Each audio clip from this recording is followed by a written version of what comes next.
Yang jelas ketika memang ada indikasi gangguan psikologis, ya, tentu saja saran saya adalah berkonsultasi dengan psikolog yang tepat. Nah, dalam hal ini adalah psikolog klinis.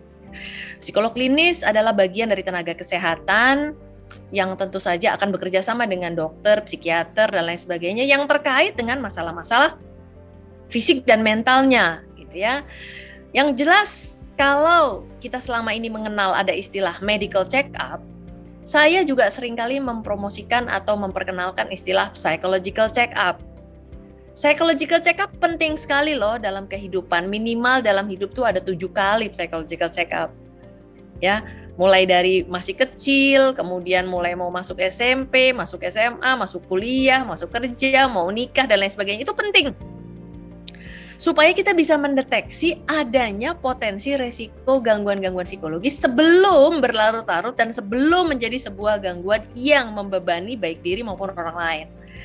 Nah, ketika sudah ada indikasi dan itu terbukti dengan adanya sebuah pemeriksaan, bukan hanya karena self-diagnosis atau karena baca-baca ini kayaknya gue nih gitu. Itu kan self-diagnosis itu bahaya banget, nggak boleh gitu ya.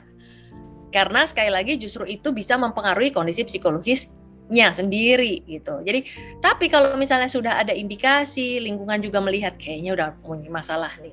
Sekali lagi, pergilah ke psikolog, kemudian mintakan atau peroleh pemeriksaan ya, sebelum ada, makanya istilahnya adalah assessment klinis.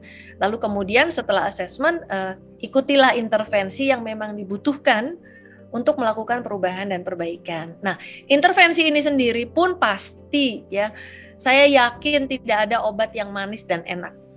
Semua obat rasanya bisa jadi pahit. Itu alasannya mengapa obat dikasih gula, salut gula, supaya masih bisa diminum, supaya masih bisa tidak terasa pahitnya dan lain sebagainya ya. Yang manis banget dan enak banget itu udah pasti racun gitu ya. Nah, jadi sekali lagi bahwa intervensi itu mungkin tidak enak, mungkin tidak menyenangkan, tapi justru itu bisa jadi adalah kunci untuk kesembuhan.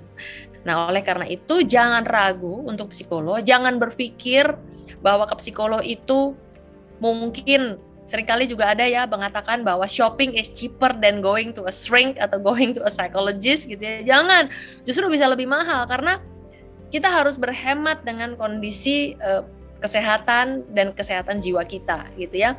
Jadi jangan sampai berpikir bahwa pergi ke psikolog itu mahal, lalu kemudian lebih baik tidak usah, buang waktu.